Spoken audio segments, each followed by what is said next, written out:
Gérard Leclerc est décédé ce mardi 15 août. Le journaliste rejoignait La Baule pour assister au concert de son demi-frère, Julien Clerc, prévu 48 heures plus tard. Et il semblerait que le chanteur ait pris sa décision quant au maintien de ce spectacle.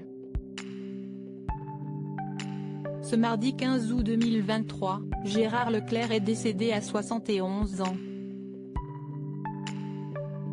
Le journaliste pilotait un avion de tourisme quand l'appareil s'est écrasé. Il rejoignait La Baule, la ville dans laquelle son demi-frère Julien Clerc doit se produire sur scène ce jeudi 17 août. Mais alors que les corps du pilote et des passagers n'ont pas encore été retrouvés, le spectacle assuré par le chanteur va-t-il être maintenu? Invité dans l'émission Hommage de CNOU, chaîne sur laquelle Gérard Leclerc officiait, Didier Barbelivien est revenu sur cet événement. Pour le chanteur, qui a eu Julien Clerc au téléphone, ce dernier devrait maintenir son spectacle, dans le parc des Dryades. Un événement très attendu. Je pense qu'il va chanter pour plusieurs raisons, commence-t-il par déclarer, lui aussi bouleversé.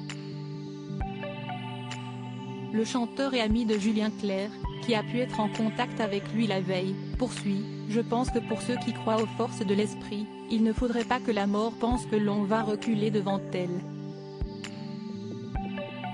Puis, je pense que ça aurait été le souhait de Gérard.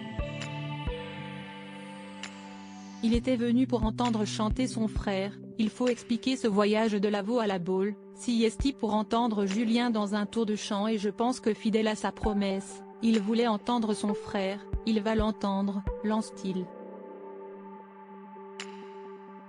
Julien Clerc est ainsi attendu par plus de 1800 personnes pour ce spectacle.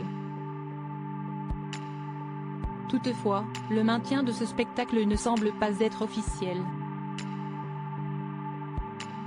En effet, le maire de La Baule, invité en duplex sur CNOU a tenu à nuancer les propos de Didier Barbelivien.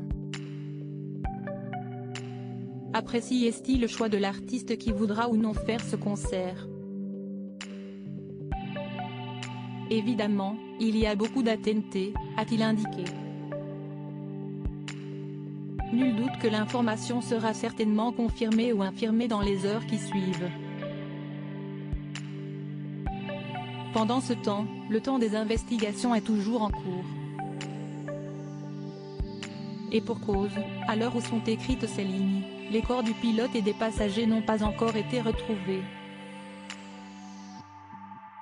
Ces recherches sont rendues particulièrement difficiles car l'avion était immergé à plusieurs mètres dans une zone soumise à très fort courant, et dans laquelle la visibilité pour les plongeurs est quasi nulle, explique le parquet de Nanterre.